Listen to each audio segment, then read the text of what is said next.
أعوذ بالله من الشيطان الرجيم. بسم الله الرحمن الرحيم. الحمد لله رب العالمين الرحمن الرحيم مالك يوم الدين إياك نعبد وإياك نستعين اهدنا الصراط المستقيم صراط الذين أنعمت عليهم غير المغضوب عليهم ولا الضالين.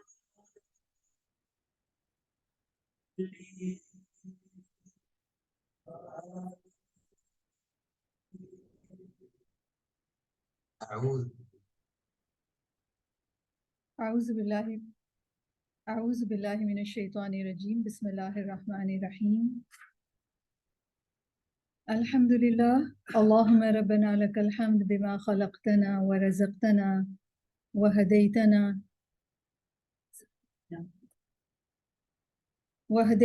وعلمتنا لك الحمد بالإيمان ولك الحمد بالإسلام لك الحمد بكل نعمة أنعمت بها علينا فلك الحمد على ذلك حمدا كثيرا لك الحمد حتى ترضى ولك الحمد إذا رضيت وصلى الله على نبينا محمد وعلى آله وصحبه وسلم رب اشرح لي صدري ويسر لي أمري واحلل عقدة من لساني يفقه قولي اللهم ارزقني التفكر والتدبر بما يتلوه لساني من كتابك والفهم له والمعرفة بمعانيه والنظر في عجائبه والعمل بذلك ما بقيت إنك على كل شيء قدير اللهم زدنا إيمانا وفقها ويقينا آمين يا رب العالمين.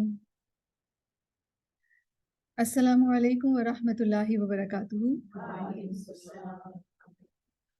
ان ڈیپتھ اسٹڈی آف مصبحات میں آپ سب کو مرحباً و اہلاً. اللہ سبحانہ و تعالیٰ کی شکر گزاری کے ساتھ آج کے سیشن کا آغاز کرتے ہیں. جیسے کہ آپ سب جانتے ہیں کہ مصبحات ان ڈیپتھ اسٹڈی آف مصبحات دراصل قرآن مجید کی ان صورتوں کی ان ڈیپتھ اسٹڈی ہے جن کے آغاز میں اللہ سبحانہ و تعالیٰ نے اس حقیقت کو بیان فرمایا ہے کہ آسمان و زمین کی تمام چیزیں اللہ سبحانہ و تعالیٰ کی پاکی بیان کرتی ہیں. اور وہ صورتیں جن کو مصبحات کہا جاتا ہے میں سورۃ الحدید، سورۃ الحشر، سورۃ الصف، سورۃ الجمعہ، سورۃ التغابن اور اس میں سورۃ الاعلیٰ اور کچھ اسکالرز نے اس میں سورۃ الاسراء کو بھی شامل کیا ہے. اور الحمدللہ رمضان سے ہماری یہ اسٹڈی شروع ہوئی ہے اور سورۃ الحدید، سورۃ الحشر، الصف، الجمعہ ہم کر چکے ہیں اور آج کل ہم سورۃ التغابن کو اسٹڈی کر رہے ہیں. اور ہر مرتبہ یہ مصبحات صورتیں مجھے اور آپ کو یاد دلاتی ہیں ایسی حقیقت کے اوپر مجھے اور آپ کو اویکن کرتی ہیں کہ ہمارے اراؤنڈ تمام مخلوقات اللہ سبحانہ و تعالیٰ کی مخلوق ہونے کا حق ادا کر رہی ہے. یعنی اس طرح کہ وہ راؤنڈ دا کلاک اللہ سبحانہ و تعالیٰ کی پاکی بیان کرتی ہیں. جبکہ انسان کا رویہ کیا ہے اللہ تعالیٰ کے ساتھ یا اپنے خالق کے ساتھ کہ وہ اپنے رب سبحانہ و تعالیٰ کی تسبیح بیان نہیں کرتا، حالانکہ اس کو باقی تمام مخلوقات کے مقابلے میں اللہ سبحانہ و تعالیٰ نے بہت ساری نعمتیں عطا فرمائی ہیں. تو بندگی کے تقاضے پورے کرنے کے لیے جو رویہ انسان کو اختیار کرنا چاہیے تھا وہ اس نے اختیار نہیں کیا ہوا ہے.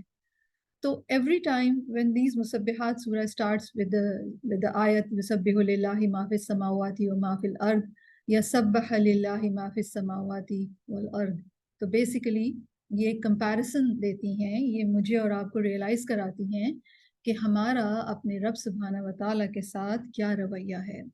ہمارے اراؤنڈ سارا ماحول تسبیح کا ہے، عبادت کا ہے، اور ہم سے کیا چیز مقصود ہے، ہم سے کیا چیز مطلوب ہے؟ اللہ کی عبادت اور بندگی.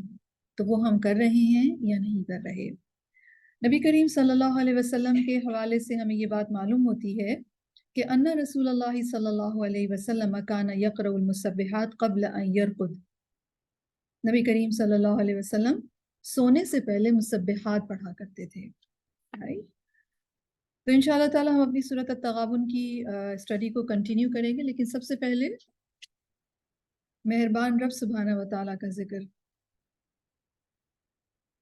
اللہ جل جلالہ ہوا سبحانہ الواحد الاحد، وہ پاک ہستی واحد ہے، یکتا ہے، الملک الذی لہ الملک کلہ، بادشاہ ہے، بہت عظیم بادشاہ، ساری بادشاہت اسی کی ہے، وَلَهُ الْخَلْقُ كُلُّهُ، ساری مخلوق اسی کی ہے، وَلَهُ الْأَمْرُ كُلُّهُ، سارا حکم اسی کا ہے، وَبِيَدِهِ الْخَيْرُ كُلُّهُ، اور ساری خیر اور بھلائی اسی کے ہاتھ میں ہے، وہ سبحانہ الملک الحق، وہ سبحانہ و تعالی عظیم بادشاہ حقیقی ہے، الذی لہ الملک العظیم الواسع، اس کی کنگڈم انتہائی عظیم اور بہت وسیع ہے، وَلَهُ الْمُلْكُ الْكَبِيرُ الْعَظِيمُ، اور اسی کی ہے بادشاہت بہت کبیر بہت بڑی، وَلَهُ الْمُلْكُ الْمُحِيطُ بِكُلِّ شَيْءٍ، اور اس کی بادشاہت جس نے ہر چیز کو انکمپس کیا ہوا ہے، وہ الملک الحق، وہ بادشاہ حقیقی ہے، القادر علی کل شیء، ہر چیز پر کامل قدرت رکھنے والا،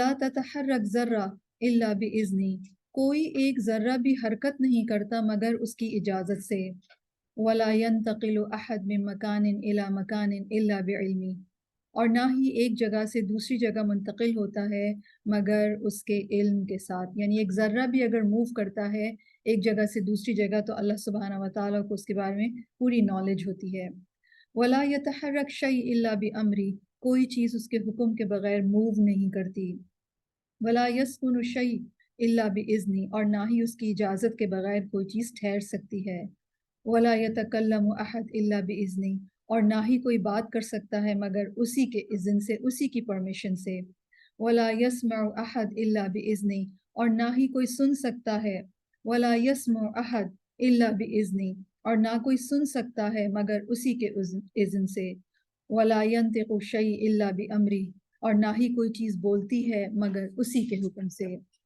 ولا ينبت نبات الا بامرہ، نہ ہی کوئی نبات اگتی ہے مگر اسی کے حکم پر، ولا يبقى جماد الا باذنی، اور نہ ہی کوئی جماد باقی رہتا ہے مگر اسی کے اذن سے، ولا ينفع شیء الا باذنی، اور کوئی چیز فائدہ نہیں دیتی مگر اسی کی پرمیشن سے، ولا يضر شیء الا باذنی، اور کوئی چیز نقصان نہیں دیتی مگر اسی کی پرمیشن سے، وَلَهُ الْحُكْمُ كُلُّهُ فِي كَوْنِهِ الْكَبِيرِ، اس بڑی کائنات میں سارا حکم اسی کا ہے، وَمَنْ هَذَا مُلْكُهُ، وہ جس کی یہ عظیم الشان بادشاہت ہے، وَمَنْ هَذِهِ قُدْرَتُهُ، اور وہ جس کی یہ عظیم الشان قدرت ہے، وَمَنْ هَذَا أَسْمَاؤُهُ وَصِفَاتُهُ وَأَفْعَالُهُ، اور جس کے یہ نام، یہ صفات اور یہ عظیم الشان کام ہیں، هُوَ وَحْدَهُ الَّذِي يَسْتَحِقُّ الْعِبَادَةَ وَحْدَهُ لَا شَرِيكَ لَهُ، وہی اکیلا عبادت کا مستحق ہے، اس کا کوئی شریک نہیں،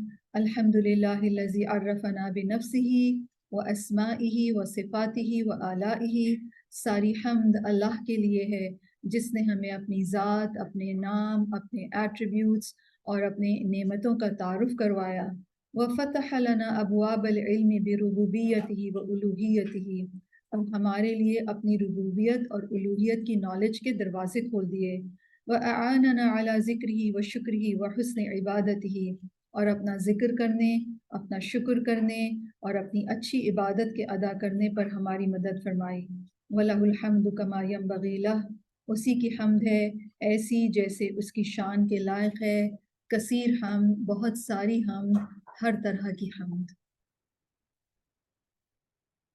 اور ایسی شان والے بادشاہ حقیقی نے ہمارے پاس اپنا کلام بھیجا، اور یہ کلام بھی اسی طرح شان والا اور عظمت والا ہے، اور اللہ سبحانہ و تعالیٰ کا کلام ہم انسانوں کے لیے اتنی بڑی نعمت ہے جو کہ تمام نعمتوں کے اوپر سب سے ٹاپ موسٹ نعمت ہے، اور یہ نعمت اتنی عظیم الشان ہے کہ جو انسان بھی اس کے ساتھ کنیکٹ ہوتا ہے اس کی لرننگ کے حوالے سے 5 لیولز پر، تو یہ کتاب، یہ اللہ تعالیٰ کا کلام اس انسان کی دنیا کی زندگی اور آخرت کی زندگی دونوں کو انلائٹن کر دیتا ہے، اور وہ کون سے لیولز آف لرننگ ہیں؟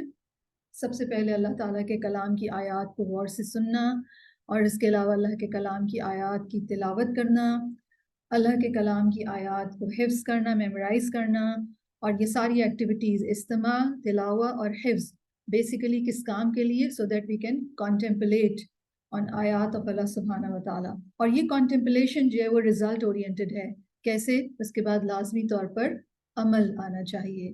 تو اس طریقے سے ایک انسان جب اپنی پوری زندگی اللہ تعالیٰ کے کلام سے کنیکٹڈ رہتا ہے، وہ کبھی پڑھ رہا ہے، وہ کبھی حفظ کر رہا ہے، وہ کبھی سن رہا ہے، اور ساتھ ہی اس کے ساتھ کانٹمپلیٹ کر رہا ہے کہ اللہ تعالیٰ نے مجھ سے کیا کہا ہے، مجھے اللہ تعالیٰ کے کلام کی روشنی میں اپنی کس عادت کو، سوچنے کی عادت کو، بولنے کی عادت کو، انٹریکٹ کرنے کی عادت کو، لائف سٹائل کی کس طریقے کو مجھے تبدیل کرنا ہے، کیونکہ وہ اللہ سبحانہ و تعالیٰ نے فرما دیا کہ وہ پسند نہیں ہے. یا کون سی ایسی بات جو اللہ تعالیٰ نے اس آیت میں فرمائی ہے وہ تو میرے اندر ہے ہی نہیں، اور اللہ تعالیٰ فرما رہے ہیں کہ مجھے بہت پسند ہے وہ. تو پھر ایک انسان اس کو لانے کی کوشش کرتا ہے. جو چیز اللہ تعالیٰ کو پسند نہیں ہے اس کو وہ نکالتا ہے، اور اس طریقے سے ایک انسان بہتر انسان کے طور پر ٹرانسفارم ہوتا چلا جاتا ہے. یعنی جب آپ قرآن مجید کے ساتھ ان 5 لیولز آف لرننگ کے ساتھ کنیکٹڈ ہوتے ہیں تو ایک اسپائرل آف گروتھ ہے جس میں آپ بحیثیت human being intellectually, emotionally, psychologically, spiritually آپ گرو کرتے ہیں اور بہتر سے بہتر انسان بنتے چلے جاتے ہیں. اور یہی دراصل مجھے اور آپ کو اللہ تعالیٰ کا نے کلام اپنا دیا ہے کہ اللہ تعالیٰ اس کے ذریعے سے ہمیں یہ بتاتے ہیں کہ وہ انسانوں کو کیسا دیکھنا چاہتے ہیں، ان کو انسانوں کے اندر کون سی باتیں پسند ہیں اور کون سی باتیں پسند نہیں ہیں، کون سے ایسے رویے ہیں جن کو وہ اپریشیٹ کرتے ہیں اور کون سے ایسے رویے ہیں جو اللہ تعالیٰ کو بالکل بھی پسند نہیں ہیں. تو تاکہ ہم انسان ان رویوں سے اپنے آپ کو بچائیں یا ان کو اپنے اندر سے نکالیں، اور وہ تمام رویے، وہ کوالٹیز، وہ بیہیویئر، وہ گفتگو، وہ اخلاق ہم اپنائیں جو اللہ سبحانہ و تعالیٰ کو پسند ہے، تاکہ جب ہم اللہ تعالیٰ سے ملیں تو ہم کیسے انسان ہوں؟ ہم اللہ تعالیٰ کے پسندیدہ انسان ہوں. اور یہی میری اور آپ کی زندگی کا آبجیکٹیو ہے، اور یہ ایک لائف ٹائم آبجیکٹیو ہے. پوری زندگی مجھے اور آپ کو دی گئی ہے کہ ہم اس کے حوالے سے اپنے اوپر کام کریں. اور اللہ سبحانہ و تعالیٰ کے کلام کی خوبصورت آیت مسبح سورۃ التغابن جو کہ ہم پڑھ رہے ہیں، اور اس سورہ میں بھی ہم دیکھیں گے کہ اللہ سبحانہ و تعالیٰ کے اوپر ایمان کے حوالے سے بات ہے، اللہ تعالیٰ کا تعارف ہے، اور بہت پریز وردی، کئی سارے پریز وردی افعال کا بھی ذکر ہے. اور اس کا جو نام ہے التغابن، یہ قیامت کے ناموں میں سے ایک نام ہے، یعنی نقصان کا دن. اس دن بہت سارے لوگوں کو بہت نقصان ہوگا، اور ایک ایسا نقصان ہوگا جو کہ irreversible ہے. دنیا کے نقصانات تو پورے ہو جاتے ہیں، لیکن آخرت میں جو نقصان ہوگا یا جو انسان اپنا نقصان کر دیں گے وہ پھر اس کو کبھی بھی ریورس نہیں کر سکیں گے.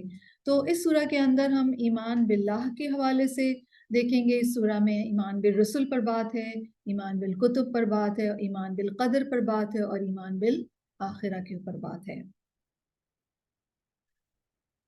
تو سب سے پہلے ہم آیات کی تلاوت سنیں گے، اور تلاوت سننے کا آبجیکٹیو کیا ہے کہ ہم ریکال کر لیں کہ ہم نے جو آیات تفسیر کر لی ہے یا جو ابھی نہیں کی ہے، پورا کا پورا ایک اوور آل پکچر ہمارے سامنے آ جائے. تو سب تیار ہیں؟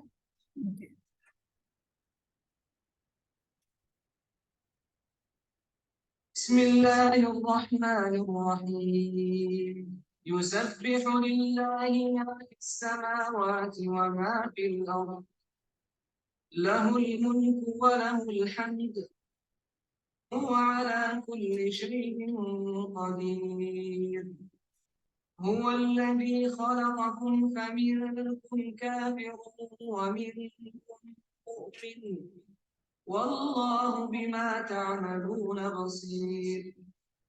خلق السماوات والأرض بالحق وصوركم فأحسن صوركم وإليه المصير. يعلم ما في السماوات والأرض ويعلم ما تسرون وما تعلنون، والله عليم بذات الصدور. ألم يأتكم نبأ الذين كفروا من قبل فذاقوا وبال أمرهم ولهم عذاب أليم. ذلك بأنه كانت تأتيهم رسلهم بالبينات فقالوا أبشر يهدوننا فكفروا وتولوا واستغنى الله والله غني حميد. زعم الذين كفروا أن لن يبعثوا قل بلى وربي لتبعثن ثم لتنبؤن بما عملتم وذلك على الله يسير. فآمنوا بالله ورسوله والنور الذي أنزلنا والله بما تعملون خبير. يوم يجمعكم ليوم الجمع ذلك يوم التغاب.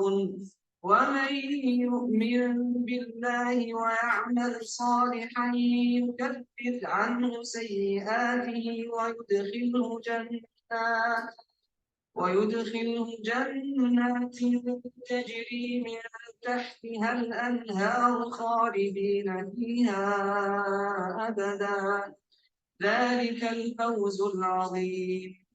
والذين كفروا وكذبوا بآياتنا أولئك أصحاب النار خالدين فيها وبئس المصير. ما أصاب من مصيبة إلا بإذن الله ومن يؤمن بالله يهد قلبه والله بكل شيء عليم. وأطيعوا الله وأطيعوا الرسول فإن توليتم فإنما على رسولنا البلاغ المبين.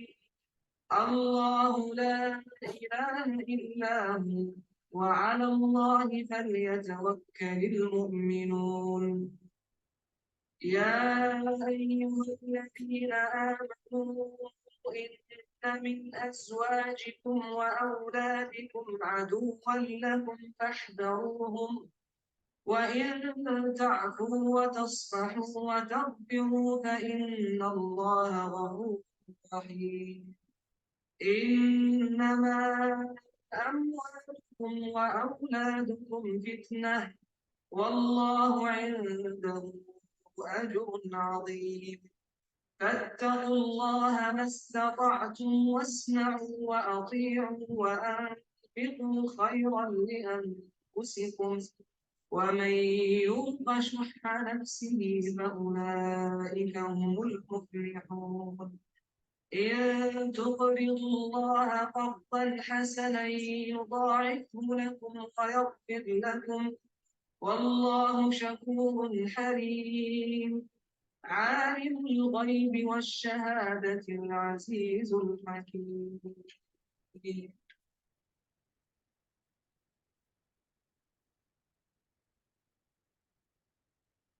اعوذ باللہ السمیع العلیم من الشیطان الرجیم بسم اللہ الرحمن الرحیم۔ سورۃ التغابن کا آغاز ہوتا ہے، اللہ سبحانہ و تعالیٰ فرماتے ہیں، جس کا ترجمہ ہے کہ تسبیح کرتی ہے اللہ کے لیے ہر وہ چیز جو آسمانوں میں ہے اور جو زمین میں ہے، اسی کے لیے بادشاہت ہے اور اسی کے لیے ساری پریز ہے، اور وہ ہر چیز کے اوپر خوب قدرت رکھنے والا ہے۔ وہی ہے جس نے تمہیں پیدا کیا تو تم میں سے کوئی کافر ہے اور تم میں سے کوئی مومن ہے، اور اللہ اسے جو تم عمل کرتے ہو خوب دیکھنے والا ہے۔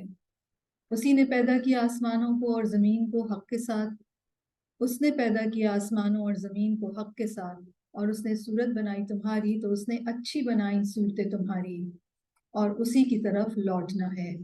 وہ جانتا ہے جو کچھ آسمانوں میں اور زمین میں ہے، اور وہ جانتا ہے جو کچھ تم چھپاتے ہو اور جو کچھ تم ظاہر کرتے ہو، اور اللہ خوب جاننے والا ہے سینوں والے بھید۔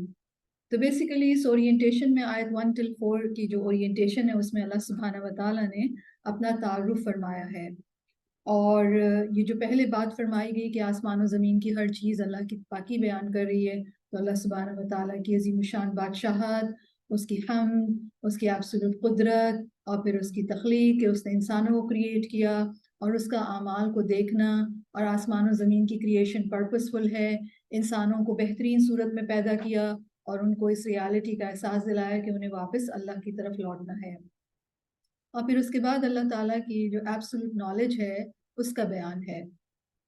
تو جو انسان اللہ سبحانہ و تعالیٰ کو نہیں پہچانتے، ساری مخلوق تو پہچان رہی ہے، لیکن انسان جب اللہ سبحانہ و تعالیٰ کو نہیں پہچانتا، نہ تسبیح کرتا ہے، حالانکہ اللہ تعالیٰ نے اس کو عقل دی ہے، اس کو فریڈم آف چوائس دی گئی ہے، اس کو انڈیپینڈنٹ ول دی گئی ہے، اس کے اندر صحیح اور غلط کی تمیز یا ایک پہچان رکھی گئی ہے، وحی الہی کے ذریعے سے اس کو اس پہچان کو مزید شارپن کیا گیا ہے، مزید گروم کیا گیا ہے. لیکن جب انسان یہ ساری فیکلٹیز ہوتے ہوئے، یہ سارے انتظامات ہوتے ہوئے بھی اللہ سبحانہ و تعالیٰ کو نہیں پہچانتا اپنی ڈیفائنس میں، تو پھر اللہ سبحانہ و تعالیٰ اس کو پکڑیں گے. یعنی تاریخ انسانی میں ان لوگوں کا کیا انجام ہوا جنہوں نے اللہ سبحانہ و تعالیٰ کے اس سارے انتظام کے باوجود اللہ تعالیٰ کو پہچاننے سے انکار کر دیا. تو پھر فرمایا گیا کہ کیا تمہارے پاس ان لوگوں کی خبر نہیں آئی جنہوں نے اس سے پہلے کفر کیا تھا؟ ان کے ساتھ کیا ہوا؟ فَذَاقُوا وَبَالَ أَمْرِهِمْ، انہوں نے اپنے کام کا وبال چکھا، یعنی کانسیکوینسز فیس کیے انہوں نے، جو بھی ان کی چوائسز تھیں، اور ان کی چوائس کیا تھی؟ انکار کرنا. وَلَهُمْ عَذَابٌ أَلِيمٌ، اور ان کے لیے عذاب ہے دردناک. اور پھر اللہ سبحانہ و تعالیٰ نے اس کا ریزن بتایا کیوں ہوا ایسا کہ لوگوں نے انکار کیا.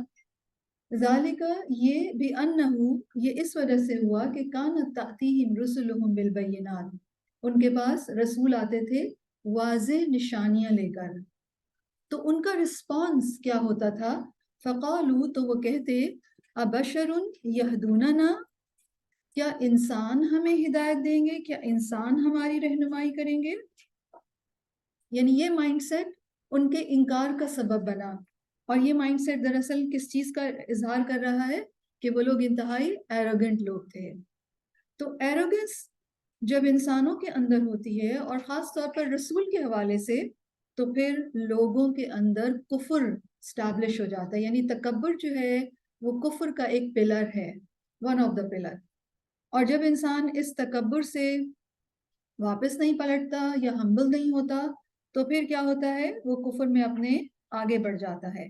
اور ہم دیکھتے ہیں کہ سورۃ الاسراء آیت 94 میں بھی اللہ تعالیٰ نے ایسے ہی مائنڈ سیٹ کا تذکرہ فرمایا. یعنی قرآن مجید میں اور مقامات پر بھی اس مائنڈ سیٹ کو مینشن کیا گیا ہے. کون سا مائنڈ سیٹ؟ جس میں لوگوں کو پرابلم کیا ہوئی رسول کی بات ماننے میں، کہ یہ انسان کیوں ہے، رائٹ؟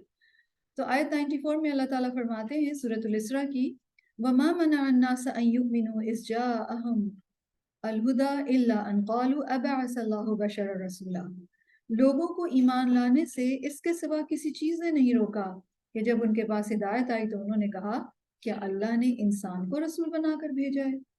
اسی طرح سورۃ القمر آیت 24 میں بھی اللہ تعالیٰ نے مینشن فرمایا ہے، فَقَالُوا أَبَشَرًا مِنَّا وَاحِدًا نَتَّبِعُهُ، کیا ہم اپنے ہی اندر کے ایک آدمی کے کہنے پر چلیں گے؟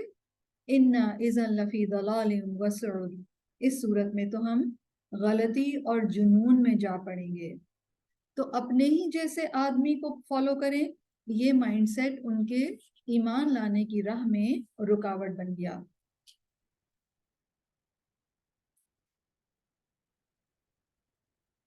تو اس آیت میں بیسیکلی رسالت کے حوالے سے بات تھی کہ رسالت کے حوالے سے لوگوں نے رسولوں کا انکار کیا کس بنا پر؟ کہ وہ انسان ہیں. لیکن وہ یہ بھول گئے تھے کہ ان انسانوں کو اپوائنٹ کس نے کیا تھا. کس نے کیا تھا ان انسانوں کو اپوائنٹ؟ اللہ سبحانہ و تعالیٰ نے. یا جو چیز وہ پریزنٹ کر رہے تھے، جو وہ گائیڈنس دے رہے تھے، وہ کس بنیاد پر ہدایت دے رہے تھے؟ وہ کس چیز کو پیش کر رہے تھے؟ وہ ہدایت کہاں سے آئی تھی؟ اللہ کے پاس سے. اس وحی کا سورس اللہ رب العزت کی ذات تھی. تو انہوں نے ڈیوائن گائیڈنس جس کا سورس اللہ کی ذات تھی، جس کی تسبیح، اللہ کی تسبیح آسمان و زمین کی ہر چیز بیان کر رہی ہے، اللہ کی عظمت، اللہ کی ایگزالٹڈنس، اس کا ایگزالٹڈ اسٹیٹس کو ڈکلیئر کر رہی ہے، وہ جس کی یہ بادشاہت، یہ اختیار، یہ حمد ہے، جس کی قدرت ایبسولوٹ ہے، انہوں نے اس سب کو انکار کر کے، اگنور کر کے انکار کر دیا ہے. تو اللہ سبحانہ و تعالیٰ نے کیا فرما رہے ہیں؟ فَكَفَرُوا، تو انہوں نے کفر کر لیا. وَتَوَلَّوْا، اور وہ منہ موڑ گئے. کس چیز سے منہ موڑ گئے؟ رسول سے منہ موڑ گئے، حق بات سے منہ موڑ گئے. رسول صلی اللہ علیہ وسلم سے، حق بات سے، خیر قبول کرنے سے انہوں نے جب منہ موڑ لیا تو پھر کیا ہوا؟ وَاسْتَغْنَى اللَّهُ، اور پرواہ نہ کی اللہ نے ان کی. اللہ نے بھی ان کی پرواہ نہیں کی. جب وہ لوگ اللہ کی طرف سے بھیجی ہوئی خیر سے انہوں نے منہ موڑا، اس کو اگنور کیا، اس کا انکار کیا، تو اللہ رب العزت تو بادشاہ ہیں، اللہ سبحانہ و تعالیٰ کو تو اس بات کی ضرورت نہیں کہ لوگ ان کی عبادت کریں، ساری مخلوق اللہ کی تسبیح کر رہی ہے، گو کہ اللہ تعالیٰ کو اس کی بھی ضرورت نہیں ہے۔ تو اگر چند انسان انکار کرتے ہیں اللہ سبحانہ و تعالیٰ کا، تو اللہ تعالیٰ کی بادشاہت میں، اس کی حمد میں، اس کی جو پاکی بیان ہو رہی ہے اس میں کوئی فرق نہیں پڑتا، رائٹ؟ تو جب لوگوں نے بشر کی رسالت یعنی انسان کو نبی ماننے سے انکار کر دیا تو اللہ رب العزت نے ان کی کوئی پرواہ نہیں کی۔ تو فَكَفَرُوا وَتَوَلَّوْا، انہوں نے کفر کر دیا یہ آرگیومنٹ دے کر کہ کیا انسان ہماری رہنمائی کریں گے، پھر انہوں نے انکار کر دیا اور وہ منہ موڑ گئے اس خیر سے جو ان کے رب نے ان کے پاس بھیجی تھی۔ تو اللہ نے بھی ان کی پرواہ نہیں کی۔ کس بات کی پرواہ نہیں کی؟ کہ اگر وہ ایمان نہیں لا رہے تو نہ لائیں۔ اللہ سبحانہ و تعالیٰ تو تمام جہانوں سے بے نیاز ہے۔ سورۃ آل عمران میں اللہ تعالیٰ فرماتے ہیں وَمَنْ كَفَرَ فَإِنَّ اللَّهَ غَنِيٌّ عَنِ الْعَالَمِينَ، جو کفر کرتا ہے تو اسے یہ بات نہیں بھولنی چاہیے کہ اللہ تو بے نیاز ہے سارے جہان والوں سے۔ اللہ سبحانہ و تعالیٰ کو کسی کے ایمان کی، کسی کی عبادت کی، کسی کے ذکر کی، کسی کی تسبیح کی ضرورت نہیں ہے۔ یہ ساری چیزیں کس کو فائدہ دیتی ہیں؟ انسان کو خود کو۔ اور جب لوگ اللہ سبحانہ و تعالیٰ کی بات ماننے سے انکار کر دیتے ہیں ڈیفائنس کرتے ہوئے، تو اللہ تعالیٰ بھی ان کی پرواہ نہیں کرتے۔ واللہ غنی حمید، اور اللہ بہت بے نیاز ہیں، بہت تعریف والے ہیں۔ اللہ سبحانہ و تعالیٰ اپنی مخلوقات سے، ان کی عبادت سے، ان کی اوبیڈینس سے، ان کی تسبیحات سے، ان کی حمد سے بے نیاز ہیں۔ اور غنی جو ہے اس کا مطلب بے نیاز ہونا ہے، اور حمید کا مطلب ہے قابل تعریف ہے۔ یعنی اللہ سبحانہ و تعالیٰ کی کوئی تعریف کرے یا نہ کرے، اللہ تعالیٰ قابل تعریف ہے۔ کس بنا پر؟ اپنی ذات کی پرفیکشن کی بنا پر، اپنے ایٹریبیوٹس کی پرفیکشن اور ایگزالٹڈنس کی بنا پر، اور اپنے کاموں کی بنا پر جو کہ بہت زیادہ شاندار ہیں، بہت زیادہ تعریف کے لائق ہیں۔ اور اللہ تعالیٰ کی تمام مخلوق اللہ تعالیٰ کی تسبیح کر رہی ہے اور حمد و ثنا بیان کر رہی ہے۔ تو یہاں پر ہم دیکھ رہے ہیں کہ اللہ تعالیٰ نے واضح طور پر فرما دیا کہ اگر بندے اللہ کی عبادت نہیں کرتے تو رب کو کوئی پرواہ نہیں ہوتی۔ ہماری عبادات، ہمارا ماننا ہمارے اپنے لیے ہی فائدہ مند ہے، اور اگر ہم اس سے منہ موڑتے ہیں تو نقصان کس کو ہوتا ہے؟ ہمیں خود ہی ہوتا ہے۔ تو اللہ سبحانہ و تعالیٰ پر ایمان لا کر، اللہ کی عبادت کر کے، اللہ کو اوبے کر کے کوئی بھی کسی پر احسان نہیں کر رہا ہے، نہ ہی کسی کو فائدہ دے رہا ہے۔ اس کا سب سے بڑا احسان کس پر ہے؟ اپنے آپ پر۔ اور سب سے بڑا فائدہ وہ کس کو پہنچا رہا ہے؟ اپنے آپ کو۔ اور یہ بات ہم میں سے ہر ایک کو بہت اچھی طریقے سے یاد رکھنی چاہیے۔ کیوں؟ کیونکہ اللہ رب العزت ہماری تسبیح سے بھی بے نیاز ہیں، ہم ذکر کرتے ہیں یا نہیں کرتے، ہم صدقات، ہمارے صدقات سے بھی اللہ تعالیٰ بے نیاز ہیں کہ ہم اس کی راہ میں خرچ کریں یا نہ کریں، ہمارے ہر طرح کے اعمال سے اللہ تعالیٰ بے نیاز ہیں۔ اور اللہ سبحانہ و تعالیٰ کی شان میں ذرا بھی فرق نہیں پڑتا اگر تمام انسان سب سے زیادہ اوبیڈینٹ اور سب سے زیادہ عبادت گزار بندے بن جائیں، تب بھی اللہ کی شان میں کوئی اضافہ نہیں ہوگا، ٹھیک ہے؟ لیکن اگر کوئی انسان اللہ تعالیٰ کے وجود کے اقرار سے، اللہ تعالیٰ پر ایمان لانے سے، اللہ کی عبادت سے منہ موڑتا ہے تو پھر اس کے اپنے لیے ہی بہت بڑا نقصان ہے۔ تو اللہ رب العزت غنی بھی ہیں اور حمید بھی ہیں۔ اللہ تعالیٰ کی یہ دونوں صفات، دونوں ایٹریبیوٹس قرآن مجید میں جگہ جگہ بیان کی گئی ہیں۔ اور اللہ سبحانہ و تعالیٰ کی ابھی ہم نے دیکھا تھا کہ لہ الملک و لہ الحمد، اسی کی بادشاہت ہے اور اسی کے لیے حمد ہے۔ اور اللہ سبحانہ و تعالیٰ کا حق ہے بندوں پر، مخلوقات پر، کہ بندے اس کی تسبیح کریں، اس کی حمد کریں، اس کو اوبے کریں، اس کی بھیجی ہوئی ہدایت کو ایکسیپٹ کریں۔ لیکن اگر بندے نہیں کرتے تو اللہ تعالیٰ نہ صرف بے نیاز ہے بلکہ اللہ تعالیٰ کی حمد میں بھی کوئی فرق نہیں پڑ رہا۔ اللہ سبحانہ و تعالیٰ کا جو خوبصورت نام ہے الغنی، عربک میں غنی کہتے ہیں وہ جو اپنے علاوہ کسی اور کا محتاج ہے، یعنی انڈیپینڈنٹ ہو۔ سورۃ العنکبوت میں بھی اللہ تعالیٰ نے اپنی صفت کو بیان فرمایا ہے کہ ان اللہ لغنی عن العالمین، یقیناً اللہ تعالیٰ سارے جہانوں سے بہت ہی بے پرواہ ہے، یعنی غنی مطلق ہے، ایبسولوٹ غنا ہے۔ اللہ سبحانہ و تعالیٰ الغنی ہے، وہ ہستی جس کے غنا کا اول اور آخر نہیں، نہ کوئی ابتدا اور انتہا ہے، وہ اپنی ذات میں in his being he is غنی، اور اللہ کے سوا ہر ایک اپنی ذات میں محتاج ہے، نیڈی ہے. ٹھیک ہے، نیڈینس جو ہے وہ ویکنس سے آتی ہے. ہم چونکہ مخلوق ہیں اس لیے ہمیں ہر چیز کی نیڈ ہے. مخلوق کبھی غنی ہو ہی نہیں سکتی، رائٹ؟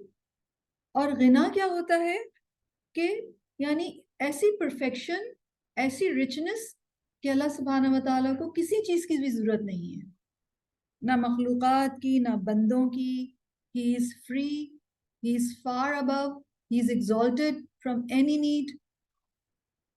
اللہ تعالیٰ جو ہم کہتے ہیں نا پاک ہیں، تو بیسیکلی کیا مطلب کہ کوئی نیڈینس نہیں ہے اللہ تعالیٰ کو، رائٹ؟ تو اللہ تعالیٰ ہر قسم کی نیڈ یا وانٹ سے فری ہیں، پاک ہیں، پرفیکٹ ہیں، سیلف سفیشینٹ ہیں.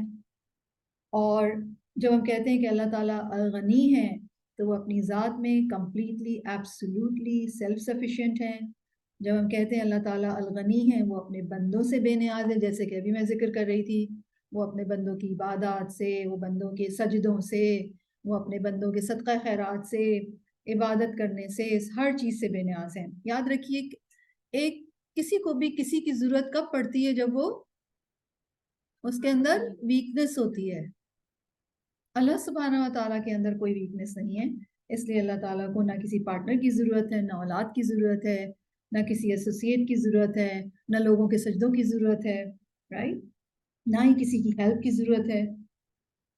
مسند احمد میں نبی کریم صلی اللہ علیہ وسلم فرماتے ہیں کہ اللہ کسی شریک کی ضرورت سے قطعی بے نیاز ہے.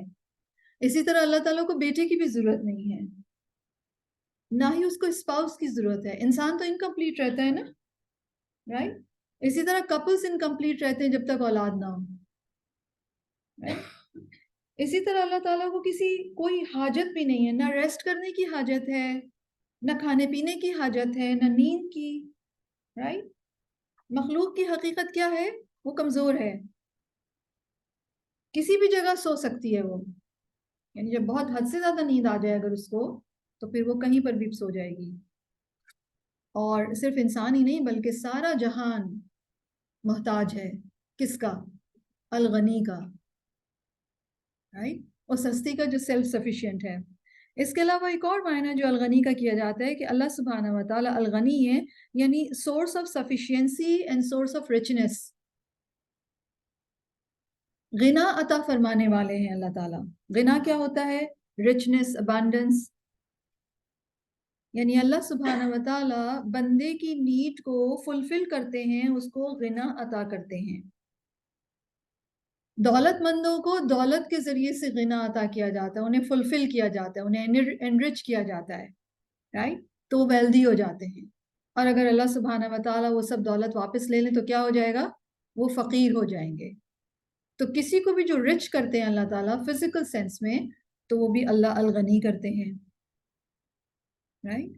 اور اللہ تعالیٰ کے خزانے کتنے ہیں؟ ہر ایک کو انرچ کر سکتے ہیں. وہ ہر قسم کے خزانے ٹینجیبل انٹینجیبل موجود ہیں. نہ صرف ہر چیز کے مالک ہیں اللہ تعالیٰ، سورس آف رچنس ہے، سورس آف سفیشینسی ہے، خزانے ہر چیز سے بھرے ہوئے. اللہ تعالیٰ کے ہاتھ رات اور دن عطا اور احسان کے ساتھ کھلے ہوئے بھی ہیں.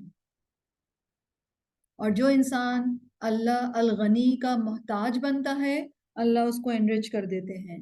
اور جو انسان اللہ کے سوا کسی اور کا محتاج بنتا ہے، کسی اور کی طرف دیکھتا ہے اپنی نیڈز کو کیٹر کرنے کے لیے، اللہ تعالیٰ اسے اس بندے کا محتاج کر دیتے ہیں. اور رچنس جو ہے جیسے میں نے عرض کیا، ٹینجیبل انٹینجیبل دونوں اعتبار سے بھی یہ مال و دولت بھی رچنس ہے. اس کے علاوہ اللہ سبحانہ و تعالیٰ کی معرفت بھی دولت ہے. اللہ تعالیٰ کچھ بندوں کو اپنی معرفت کے ساتھ ویلدی کرتے ہیں، اور کچھ بندوں کو اپنے دین کی معرفت کے ساتھ انرچ کرتے ہیں. اور ایسا انسان جس کو اللہ سبحانہ و تعالیٰ اپنی معرفت کے ساتھ اور اپنے دین کی معرفت کے ساتھ انرچ کریں، تو اس کے اندر وزڈم آ جاتی ہے، اس کی گفتگو میں سچائی آ جاتی ہے، اس کے کام درست ہو جاتے ہیں. اور یہ سب سے بڑی دولت ہے، رائٹ؟ اسی طرح توحید اور ایمان کی پرفیکشن یہ بھی دولت ہے. ایمان دولت ہے، تقوی دولت ہے، سچائی دولت ہے، احسان دولت ہے، صبر دولت ہے، شکر دولت ہے، حکمت دولت ہے، نالج دولت ہے، ہدایت دولت ہے. اور یہ سارے کا سارا کون پرووائڈ کرتا ہے؟ اللہ سبحانہ و تعالیٰ الغنی. ہمیں دعائیں بھی سکھائی گئی ہیں نا، اللہم اغنینا بفضلک، اللہم اغنینا بحلالک عن حرامک، ہے نا، اللہم اغنینی بفضلک بحلالک عن حرامک، رائٹ. تو بیسیکلی اللہ الغنی ہے. کیا مطلب؟ اللہ تعالیٰ ایبسلیوٹلی سیلف سفیشینٹ ہیں، وہ ہر ایک سے بے نیاز ہیں، انہیں کسی کی بھی ضرورت نہیں ہے، وہ ہر نیڈ سے بے نیاز ہیں. And he is the source of رچنس and sufficiency, جس میں ویلتھ، ایبلٹی، ٹیلنٹ، یہ جو بھی کچھ میرے اور آپ کے پاس ہے، جس کو ہم جس کے اوپر پرائڈ لیتے ہیں، وہ سارے کا ساری وہ اللہ تعالیٰ نے ہمیں انرچ کیا ہوا ہے اس کے ذریعے سے. وہ کس نے دیا ہے؟ اللہ الغنی نے. رائٹ. دوسرا جو خوبصورت اللہ سبحانہ و تعالیٰ کا ایٹریبیوٹ یہاں پہ مینشن ہے وہ ہے حمید. اور عام طور پر ہم نے دیکھا ہے اللہ تعالیٰ کی دونوں جو خوبصورت ایٹریبیوٹس ہیں یہ پیر میں آتے ہیں، اللہ غنی حمید. اور حمید کس کو کہتے ہیں؟ جو پریز وردی ہو، جو قابل تعریف ہو، خوب تعریف والا. اور سورۃ التغابن کی بگننگ میں ہی ہم نے پڑھا تھا کہ لہ الملک و لہ الحمد. اور میں نے آپ سے عرض کیا تھا کہ اللہ سبحانہ و تعالیٰ کی بادشاہت اور حمد لازم و ملزوم ہے. یہ امپاسبل ہے کہ اللہ کی حمد نہ ہو. اور حمد کس کو کہتے ہیں؟ حمد کہتے ہیں جو بھی قابل تعریف ہے، قابل تعریف ہستی کی محبت کے ساتھ اس کی خوبصورت خوبیاں بیان کرنا. حمد is to praise the one who is worthy of praise. کس طرح؟ in the most beautiful manner, honest, loving, respectful and thankful way. شکر گزاری کے ساتھ، محبت کے ساتھ، رسپیکٹ کے ساتھ اور سچی تعریف اور بیوٹیفل انداز میں اس کو کہا جاتا ہے حمد. اور اللہ رب العزت الحمید ہیں یا حمید ہیں، یعنی وہ جو قابل تعریف ہو، جس کے لیے ساری تعریف ہو، ہمیشہ سے تعریف ہو، ہمیشہ تعریف ہوتی رہے اور آئندہ بھی ہمیشہ تعریف ہوتی رہے. نیور اینڈنگ حمد. کس کے لیے؟ حمید کے لیے. تمام حالات میں، تمام طریقوں سے ہم جو ہے وہ کس کے لیے ہے؟ اللہ کے لیے. ابن القیم کہتے ہیں الحمد للہ رب العالمین کا مطلب ہے الحمد کلہ للہ رب العالمین. ہم ساری کی ساری سب تعریف اپنی انٹائرٹی میں کس کے لیے؟ وہ کون ڈیزرو کرتا ہے؟ اللہ. رائٹ. اور ویسے بھی دنیا میں جو بھی ہم ایک دوسرے کی تعریف کرتے ہیں، ایکچولی مثلا آپ نے کسی انسان کی تعریف کی، اور عام طور پر انسانوں کی تعریف کس بنا پر ہوتی ہے؟ ان کی شکل و صورت کی وجہ سے، یا مال و دولت کی وجہ سے، رائٹ. علم کی وجہ سے تو کوئی نہیں کرتا، خیر، نہ نیک ہونے کی وجہ سے، ہے نا. تو پھر بیسیکلی اگر آپ کسی کی تعریف کریں کہ وہ آپ یو آر سو بیوٹیفل، تو ایکچولی انہوں نے کیا خود بنایا اپنے آپ کو؟ نہیں. کس نے بنایا؟ اللہ نے. تو تعریف کس کی؟ اللہ تعالیٰ کی. سبحان اللہ. ویسے بھی کتنی عجیب سی بات ہے نا کہ ہم خود سے تو نہیں بنے، لیکن جب ہماری کوئی تعریف کرتے تو ہم خوش کتنے ہوتے ہیں. ہمیں کیا کہنا چاہیے؟ ہمیں کہنا چاہیے ساری تعریف اللہ کی ہے. اور ہمیں اس بات کا شکر، ہمیں اس بات پہ خوشی اور شکر ہم ادا کرتے ہیں کہ اللہ تعالیٰ نے ہمیں اتنا اچھا بنایا، یہ اس کا فضل ہے. اسی طرح کوئی ٹیلنٹ دیا اللہ تعالیٰ نے، اب تعریف ہوتی ہے، ہم کوئی کام کرتے ہیں تو ہم ایسے پھول جاتے ہیں جیسے ہم نے کیا ہو. وہ ہمیں کس نے دیا؟ اللہ تعالیٰ نے. ایک ایک چیز سکھائی ہمیں، آئیڈیا ڈالا، ٹیلنٹ دیا، کریٹیوٹی دی، تو پھر ریسورسز پرووائڈ کیے. وہ سارے بہت سارے فیکٹرز اللہ سبحانہ و تعالیٰ نے کوآرڈینیٹ کروائے تو میں اور آپ اس قابل ہوئے کہ ہم نے کوئی کام کر لیا. اور جب تعریف ہوتی ہے، اور لوگ بھی اتنے شارٹ سائٹڈ ہوتے ہیں، انہیں سامنے بندے ہی نظر آ رہے ہوتے ہیں تو بندوں ہی کی تعریف کرتے ہیں. آپ کو معلوم ہے میں اور آپ تو ٹولز ہیں جن کے ذریعے سے اللہ تعالیٰ کچھ اچھے کام کرا دیتا ہے، لیکن ہم کیا کرتے ہیں؟ ہم انسانوں میں ہی اٹک جاتے ہیں. مومنانہ نظر کیسی ہوتی ہے؟ جو انسان سے بیونڈ چلی جائے، ذاتوں میں نہ پھنسے وہ، رائٹ. تو کسی انسان سے بھی اگر اللہ سبحانہ و تعالیٰ نے اپنی دین کی خدمت کا کوئی بھی کام لے لیا، قرآن پڑھنے کا، پڑھانے کا، تو ایکچولی لا حول ولا قوت الا باللہ. میں اور آپ تو ٹولز ہیں. ہاں ہماری خوش نصیبی ہے کہ اللہ تعالیٰ نے ہمیں استعمال کیا. اس پر بھی تعریف اور شکر کس کا؟ اللہ تعالیٰ. تو ہر تعریف جو ہے ایکچولی وہ کہاں تک جاری ہے؟ اللہ سبحانہ و تعالیٰ کے پاس جاری ہے. کیوں؟ کیونکہ وہ الحمید ہے. تو کس کس بات پر تعریف کے قابل ہے اللہ تعالیٰ؟ چلیے سوچئے ذرا تھوڑی دیر کے لیے، ریفلیکٹ کیجئے. 30 سیکنڈز کا آپ کو ریفلیکشن ٹائم ہے. آپ سوچئے کہ کس کس بات پر آپ تعریف کر سکتی ہیں اللہ کی. 30 seconds reflection time. Quiet.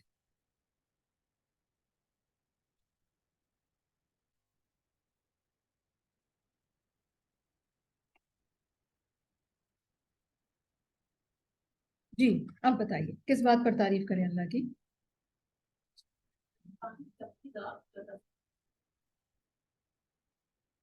اللہ سبحانہ و تعالیٰ نے ہمیں زندگی دی، اس پر اس کی تعریف ہے. اور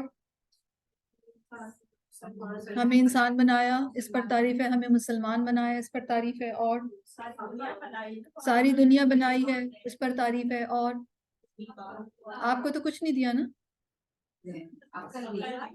ہمیں بہت ساری نعمتیں عطا فرمائی ہیں. وہ نعمتیں بھی جو ہمیں نظر آتی ہیں، وہ نعمتیں بھی جو ہمیں نظر نہیں آتی، وہ نعمتیں بھی جو ہم ریئلائز کرتے ہیں، وہ نعمتیں بھی جو ہم ریئلائز بھی نہیں کرتے. I mean we are enveloped. اتنی blessings میں ہم enveloped ہیں، یعنی چاروں طرف نعمتیں ہی نعمتیں ہیں. اور ہر نعمت پر تعریف بنتی ہے، تعریف بنتی ہے. نہ صرف ہمیں دنیا میں نعمتیں عطا فرمائی بلکہ ان نعمتوں کا سلسلہ ایٹرنل بھی کر دیا. ٹھیک ہے، اور بتا دیا تھا کہ دیکھو یہ نعمتوں کو تم ایٹرنل نعمتوں میں کنورٹ کر سکتے ہو. رائٹ؟ تو ہمیشہ رہنے والی نعمتیں کس کے لیے ہیں؟ فرمانبردار بندوں کے لیے، دوستوں کے لیے. تھوڑی سی زندگی میں تھوڑے سے کام کر کے ایٹرنل فائدہ. اس بات پر اللہ کی حمد ہے. اللہ سبحانہ و تعالیٰ کی حمد ہے کہ وہ اپنی ذات کے اعتبار سے پرفیکٹ بینگ ہیں. ان کے خوبصورت نام ہیں، ان کی ایگزالٹڈ صفات ہیں، اور اللہ تعالیٰ کے سارے کام ہی قابل تعریف ہیں. رائٹ؟ اور اللہ سبحانہ و تعالیٰ تقدیر کے تمام فیصلوں پر اس کے لیے حمد ہے. انڈیویجولز کی زندگی میں، ہمیں سے ہر ایک کی زندگی میں اللہ تعالیٰ نے ہمارے لیے جو فیصلہ فرمایا اس پر اس کے لیے حمد ہے. رائٹ؟ اللہ سبحانہ و تعالیٰ اس بات پر قابل تعریف ہیں کہ وہ اپنے بندوں کی ضروریات کو پورا کرتے ہیں، ان کی دعاؤں کو قبول کرتے ہیں، اور اس ساری یونیورس، اس سارے زمین و آسمان کا، اس کی پلاننگ، اس کی کریشن، اس کا نظام بہترین طریقے پر چلا رہے ہیں. رائٹ؟ کائنات کے ذرات میں سے ہر ذرہ اللہ تعالیٰ کی حمد پر گواہ ہے. اس بات پر گواہ ہے کہ اللہ تعالیٰ ساری حمد کے مستحق ہیں، لائق ہیں. یہ ناممکن ہے کہ اللہ کی تعریف نہ کی جائے، بالکل اسی طرح جس طرح یہ ناممکن ہے کہ اللہ الحی نہیں ہے.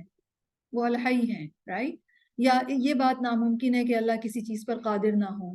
جس طرح یہ بات ناممکن ہے، اسی طرح یہ بھی ناممکن ہے کہ اس کی حمد نہ ہو. تو اللہ رب العزت کی حمد ہے کہ ہر روز اس کی نئی شان ہے. وہ گناہوں کو معاف فرما دیتا ہے، تکلیف دور فرما دیتا ہے، غم کو وہ دور کر دیتا ہے، سوال کرنے والے کو وہ عطا فرماتا ہے، دعا کرنے والوں کو جواب دیتا ہے، مظلوم کی مدد فرماتے ہیں، ظالم کو پکڑ دیتے ہیں، فقیر کو غنی کر دیتے ہیں، مریض کو شفا یاب کر دیتے ہیں، ذلیل کو عزت عطا فرما دیتے ہیں، مسکین پر رحم فرماتے ہیں، عیبوں پر پردہ ڈال دیتے ہیں، جو چاہتے ہیں وہ کرتے ہیں. اللہ ہی کے لیے حمد ہے ان سب باتوں پر، اور بھی بہت ساری باتوں پر. کثیر حمد، طیب حمد، مبارک حمد. کتنی حمد کریں ہم کہ آسمان سارے بھر جائیں اور زمین بھر جائے. اتنی ہی کثیر حمد اللہ کے لیے جیسی کثیر نعمتیں اللہ سبحانہ و تعالیٰ نے نعمتیں عطا فرمائی ہیں، اور جیسے اللہ تعالیٰ کی عطا بے شمار ہے، اسی طرح اللہ کی حمد بھی بے شمار ہے. کیوں؟ کیونکہ وہ الحمید جل جلالہ ہے. اول اور آخر اسی کے لیے حمد ہے. اور اللہ سبحانہ و تعالیٰ کے سارے نام ایکچولی حمد ہیں، اور اللہ تعالیٰ کے سارے ایٹریبیوٹس حمد ہیں. اللہ تعالیٰ کے سارے احکامات حمد ہیں، اللہ تعالیٰ کے سارے کام قابل تعریف ہیں، اس کا عدل بھی حمد ہے، اس کا اپنے دشمنوں سے انتقام لینا بھی حمد ہے، اس کا اپنے دوستوں پر احسان کے ساتھ فضل کرنا یہ بھی حمد ہے، اور الحمدللہ علی کل حال، اس کا معنی کیا ہے؟ اللہ کی حمد ہر حال میں، کیونکہ کوئی بھی حال جو اللہ نے مقدر کیا ہے وہ اس کے بندوں کے لیے نعمت ہے، اور نعمت پر حمد اور شکر گزاری مست ہے۔ تو اللہ رب العزت قابل تعریف ہیں، وہ الحمید ہیں اپنی کریشن پر، اپنی نالج پر، اپنی رحمت پر، اپنی وزڈم پر، اپنی فوربیرنس پر، اپنی نعمتوں پر، اپنی قدرت پر، اور اپنی عظمت اور اپنے جمال کی پرفیکشن پر۔ اسی کے لیے حمد ہے، اور حمد کے معنوں میں شکر گزاری بھی ہے، تو اسی کے لیے حمد ہے، شکر ہے ہر حال میں۔ کیونکہ اللہ تعالی الحمید کا کوئی بھی کام خیر اور احسان کے بغیر نہیں ہے۔ یہ بات یاد رہے گی آپ کو، اللہ تعالیٰ کا کوئی بھی کام، کوئی بھی فیصلہ، کوئی بھی حکم خیر اور بھلائی کے بغیر نہیں ہے، اور کوئی بھی حال جو اسٹیٹ اللہ نے مقدر کر دی ہے میرے اور آپ کے لیے، وہ بھی خیر اور احسان کے بغیر نہیں ہے۔ اسی لیے ہمیں اپنی زندگی کے ہر دن، ہر حال میں، چاہے کچھ ہو جائے، الحمدللہ رب العالمین کہنا چاہیے، رائٹ؟ اور آپ کو معلوم ہے جو لوگ حمد کرتے ہوں گے قیامت کے دن، وہ تمام بندوں میں سب سے افضل بندے ہوں گے، رائٹ؟ سب سے زیادہ سپیریئر ہوں گے وہ۔ کیوں؟ کیونکہ دنیا میں وہ اللہ کی بہت بہت حمد کرتے تھے، اور آپ کو معلوم ہے یہ حمد کرنا، یہ شکر گزاری، یہ میری اور آپ کی سائیکالوجی کے لیے بہت ضروری ہے، ایک پازیٹیو، ایک کریکٹ سائیکالوجی کی ڈیولپمنٹ کے لیے۔ This is the right attitude, right mindset سیٹ، مومنانہ پرسپیکٹو۔ ایمان کی نظر سے اگر دیکھے دنیا کو، اپنی زندگی کو، تو پھر ہم نکلتی ہے، لیکن اگر ایمان نہیں ہو تو انسان کیا کہتا ہے؟ کہتا ہے یہ نہیں ہے، وہ نہیں ہے، اور میرے ساتھ یہ کیوں ہو گیا، اور میرے ساتھ یہ نہیں ہونا چاہیے تھا، یہ سب کیا ہیں؟ ناشکری کی باتیں، رائٹ؟ اور آپ کو معلوم ہے اللہ سبحانہ و تعالیٰ کس بندے سے راضی ہو جاتے ہیں؟ جو ہر لقمے پر اور ہر گھونٹ پر الحمدللہ کہتا ہے۔ تو افضل الشکر الحمدللہ، الحمید کے لائق۔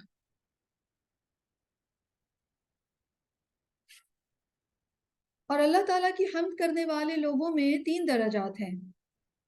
پہلا درجہ تو عام لوگوں کی حمد ہے، یہ لوگ اپنے رب کی حمد کرتے ہیں، لیکن فزیکل نعمتوں اور فزیکل پلیجرز کے ملنے پر، مال و دولت آیا الحمدللہ، کھانا ملا الحمدللہ، گھر، گاڑی، اسپاؤس، اولاد، ان نعمتوں پر جو فزیکل سسٹیننس ہے اس پر اپنے رب کی حمد کرتے ہیں۔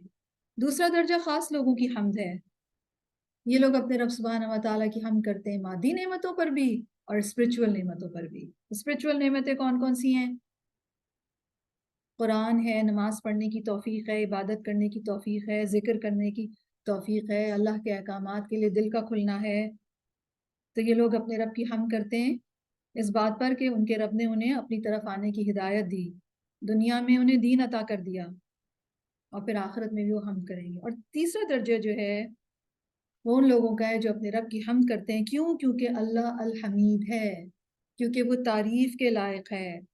اللہ اس بات کے لائق ہیں کہ اس کا شکر ادا کیا جائے، ان کی حمد کی جائے، وہ اس بات کے اہل ہیں کہ ان کی بڑائی بیان کی جائے، وہ اس بات کے اہل ہیں کہ ان کی عبادت کی جائے۔ تو یہ لوگ اپنے رب کی حمد میں سب سے زیادہ بڑے ہوئے ہیں۔ تو اللہ الحمید ہے، ہر حال میں، ہر فیصلے میں، ہر بات پر وہ تعریف کے لائق ہے۔ تو واللہ غنی حمید، اور اللہ تعالیٰ یہ کس بات کے آخر میں فرما رہے ہیں؟ ان لوگوں کا ذکر فرمایا گیا جن کے پاس جب رسول آئے تو انہوں نے کیا کہہ کے انکار کر دیا کہ ہمیں انسان ہدایت دیں گے۔ ان کو کس نے بھیجا تھا؟ اللہ الغنی الحمید نے بھیجا تھا۔ انہوں نے انکار کیا، منہ موڑا، اللہ رب العزت ان سے بے نیاز ہو گئے، اور اللہ تعالیٰ تو ہیں ہی غنی اور حمید، تو چاہے لوگ اللہ کا انکار کریں، اللہ رب العزت کو چاہے نہ مانیں، اللہ سبحانہ و تعالیٰ بے نیاز ہیں، بے پرواہ ہیں، اور اللہ سبحانہ و تعالیٰ کو انسانوں کی ضرورت نہیں ہے، رائٹ؟ پھر فرماتے ہیں زعم الذین کفروا، دعویٰ کیا ان لوگوں نے جنہوں نے کفر کیا۔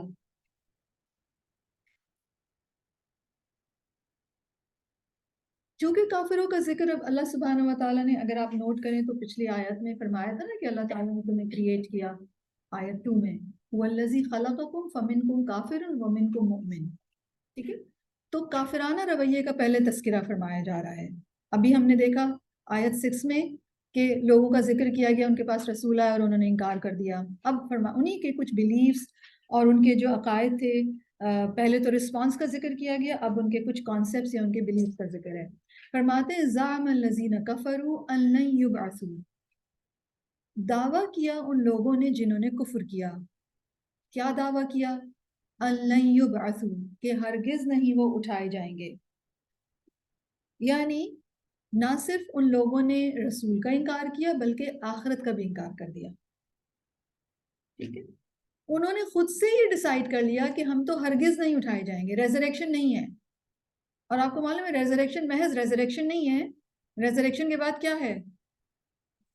حساب کتاب ہے، اور اس حساب کتاب کے بعد کوالٹی آف لائف ڈٹرمن ہو جائے گی ہر ایک انسان کی، ٹھیک ہے؟ تو انہوں نے سرے سے اس کا انکار ہی کر دیا، یعنی سمپلی انہوں نے کیا کہہ دیا کہ کوئی حساب کتاب نہیں ہے اور ہم جو چاہیں کریں۔ نبی کریم صلی اللہ علیہ وسلم کو فرمایا جا رہا ہے قل، آپ کہہ دیجئے، بلا، کیوں نہیں، وربی، قسم ہے میرے رب کی۔ بلا کا جو لفظ ہے یہ بعض دفعہ آتا ہے پچھلی بات کو ریفیوٹ کرنے کے لیے، جیسے کہ یہاں پر آیا ہے جو ان کا زوم بتایا گیا ہے اللہ یبعثو، بلا یہاں پر کس لیے آیا ہے کہ اللہ یبعثو کو ریفیوٹ کرنا ہے، اور بہت دفعہ یہ استفہام تقریری کے جواب میں یعنی ہاں کے معنوں میں آتا ہے، ہاں کیوں نہیں، بلا ہاں کیوں نہیں، لیکن یہاں کیوں آیا ہے؟ ان کے اس کانسیپٹ کو، ان کی جو بات ہے اس کو ریفیوٹ کیا جا رہا ہے، تردید کی جا رہی ہے، اور کبھی آتا ہے یہ ڈانٹ کے معنوں میں، بلا قادرین علی ان نسوی بنانا، رائٹ؟ تو یہاں پر فرمایا جا رہا ہے بلا و ربی، کیوں نہیں، بالکل غلط ہے یہ بات، قسم ہے میرے رب کی۔ وہ جو ہے قسمیہ ہے، اور قسم کیوں کھائی جاتی ہے؟ اسٹریس دینے کے لیے، ٹھیک ہے، تاکید کے لیے۔ تو اللہ سبحانہ و تعالیٰ کیا فرما رہے ہیں کہ آپ کہہ دیجئے کہ قسم ہے میرے رب کی، لَتُبْعَثُنَّ، تم ضرور بضرور اٹھائے جاؤ گے، قیامت کے دن تم ضرور اٹھائے جاؤ گے اپنی قبروں سے، اور ثُمَّ لَتُنَبَّئُنَّ، پھر البتہ تم ضرور خبر دیے جاؤ گے، یقیناً تمہیں خبر دی جائے گی، تمہیں آگاہ کیا جائے گا، کس بات کے بارے میں؟ بما عملتم، اس کی جو عمل کیے تم نے، یعنی تمہیں تمہارے اعمال کے بارے میں آگاہ کر دیا جائے گا، ایک ایک بات جو تم نے بولی، ایک ایک تھاٹ جو تم نے سوچی، ایک ایک چیز جو تم نے کی یا تمہارے سینوں میں چھپی رہی، تمہاری نیتیں، تمہارے کام، تمہارا آنا جانا، ملنا جلنا، اٹھنا بیٹھنا، ان سب سے تمہیں آگاہ کیا جائے گا۔ اب اتنے سارے انسانوں کو اللہ سبحانہ و تعالیٰ ان کی تمام باتوں سے آگاہ کریں گے تو لگتا ہے بہت مشکل ہے، لیکن اللہ تعالیٰ کیا فرما رہے ہیں؟ وَذَلِكَ عَلَى اللَّهِ يَسِيرٌ، اللہ سبحانہ و تعالیٰ کے لیے بہت آسان ہے، right؟ تو بیسیکلی یہاں پر فرمایا جا رہا ہے کہ زعم الذین کفروا ان لن یبعثوا، ان کا ایک فالس کلیم ہے جس کو اللہ تعالیٰ نے ریفیوٹ کر دیا، اور ان کا یہ فالس کلیم کی بنیاد کیا تھی؟ کچھ بھی نہیں، اس کے پیچھے کوئی نالج تھی؟ نہیں، کوئی ایویڈنس تھی؟ نہیں، کوئی روشن کتاب، کوئی ڈیوائن نالج؟ نو، اپنے ہی دماغ سے انہوں نے خود ہی سے فیصلہ کر لیا، کیونکہ جب اللہ کا انکار کیا تو انہوں نے اپنی زندگی، اپنے زندگی کے اینڈ، اس سب کے بارے میں خود سے ہی سوچا کہ کیا ہے یہ، اور خود سے ہی انہوں نے بنا لیا۔ اور نوٹ کیجئے گا کہ یہ نہیں فرمایا گیا کہ قال الذین کفروا، یہ فرمایا جا رہا ہے زعم الذین کفروا، یہ ان کا خود سے ایک گمان تھا کیا کہ ہم نہیں اٹھیں گے. نبی کریم صلی اللہ علیہ وسلم کو فرمایا گیا کہ آپ کہیے کہ کیوں نہیں, قسم ہے میرے رب کی. اب جو ریالٹی بتائی جا رہی ہے, ریالٹی کیا ہے؟ لَتُبْعَثُنَّ, البتہ تم ضرور اٹھائے جاؤ گے, ضرور بضرور. قسم کھا کر, یعنی و ربی میں و قسمیہ ہے, اس کے علاوہ لَتُبْعَثُنَّ میں دو اسٹریسز ہیں, ایک لام تاکید اور ایک نون مشدد. جب بھی کسی لفظ کے اندر یہ دونوں چیزیں آ جاتی ہیں تو معنوں میں انٹینسٹی پیدا ہو جاتی ہے, یعنی ضرور بضرور, یقیناً. تاکید کے حروف استعمال کیے گئے ہیں بات کو سٹریس سے کہنے کے لیے. نہ صرف ضرور بضرور اٹھائے جاؤ گے, ثم لتنبؤن, لتنبؤن نبا سے ہے, نبا کہتے ہیں نیوز, آگاہ کرنا, اس میں بھی لام تاکید بھی ہے اور نون مشدد بھی ہے. تمہیں ضرور بضرور ریزریکٹ کیا جائے گا اور ضرور بضرور تمہیں تمہارے اعمال کے بارے میں انفارم کیا جائے گا, اور پھر بدعمال کی سزا تمہیں دی جائے گی, تمہارے کفر کی تمہیں سزا دی جائے گی. اور یہ سب کرنا اللہ کے لیے بہت آسان ہے. تمہارے لیے تو یہ سب کرنا تو بہت دور, امیجن کرنا بھی مشکل ہو رہا ہے نا, کہ تمہاری اتنی چھوٹی سوچ ہو گئی ہے کہ تمہیں اس چیز کو امیجن بھی نہیں کر پا رہے ہو. لیکن اللہ رب العزت جس نے پہلی بار پیدا کیا وہ دوبارہ بھی پیدا کر سکتا ہے, اور پہلی دفعہ کی نسبت دوبارہ پیدا کرنا, دوبارہ کوئی کام کرنا زیادہ آسان ہوتا ہے. اور دنیا میں اللہ تعالیٰ نے اس دنیا کو ایسے ڈیزائن کی ہے کہ کئی واقعات اور ہیپننگز ہیں جن سے انسان ریزریکشن کی ریالٹی کو نہ صرف سمجھ سکتا ہے بلکہ یقین تک جا سکتا ہے.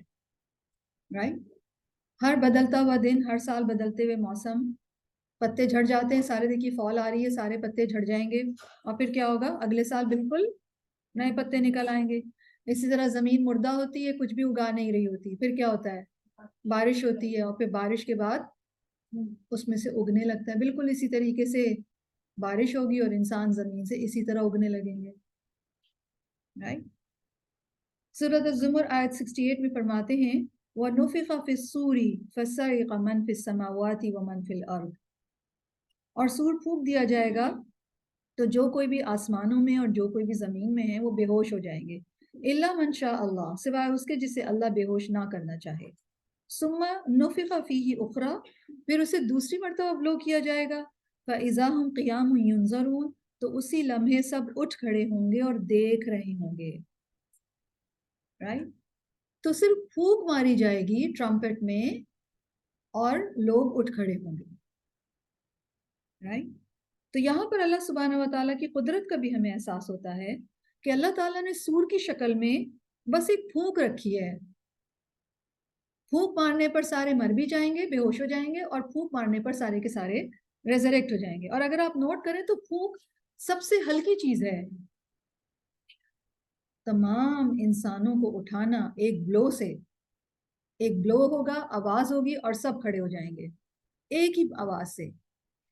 پہلی دفعہ کی تخلیق میں تو پھر بہت سارے سٹیجز اللہ تعالیٰ نے ہمیں بتائے ہیں, جیسے اس نے چاہیں, جتنے ٹائم پیریڈ میں چاہے. رائٹ, اور ماں کے پیٹ میں بھی 9 مہینے رہتا ہے انسان, ڈفرینٹ سٹیجز سے گزرتا ہے. لیکن مرنے کے بعد تو تم صرف ایک نفخے پہ اٹھ جاؤ گے. یہاں پر بالکل ہی ان لوگوں کو لاجواب کر دیا گیا, وَذَلِكَ عَلَى اللَّهِ يَسِيرٌ. رائٹ, تو پہلا نفخہ ہوگا جس میں سب بے ہوش ہو جائیں گے, اور دوسرا نفخہ ہوگا ایک لمحے میں سارے کے سارے اٹھ جائیں گے اور دیکھ بھی رہے ہوں گے. امیجن کریں ذرا, قبروں سے لوگ اٹھ رہے ہیں, مٹی میں تھے, بالکل مٹی تھے, اور ایک دم انسان بن بن کے اٹھ رہے اتنے سارے. اور کتنے ہوں گے انسان؟ بے شمار. رائٹ, اور آپ سوچیں مجھے, میرے اور آپ کے اوپر بھی یہ وقت آنا ہے, یعنی میں اور آپ بھی اس سے گزرنے ہیں. ہم کسی اور کی بات نہیں کر رہے ہیں, ہم اپنی زندگی کی ریالٹی کی بات کر رہے ہیں کہ ایک دن ہم اس دنیا سے رخصت ہو جائیں گے, اچانک یا آہستہ آہستہ. ہم میں سے ہر ایک ہر اگلے دن میں کس سے قریب ہو رہا ہے؟ اپنی ڈیتھ سے. اور پھر قبر میں چلے جائیں گے, اور پھر جب اللہ تعالیٰ چاہیں گے ہم سب کو اٹھا لیں گے. کوئی ہے اختیار کہ یہ والا فیز روک لیں یا ریزریکٹ نہ ہو؟ ایبسولوٹ بے اختیاری. اور یہ فریڈم آف چوائس جس کے اوپر ہم ڈیفائنس کرتے پھرتے ہیں نا اللہ تعالیٰ کے حوالے سے، یہ جو ہی سانس بند ہو فریڈم آف چوائس ختم.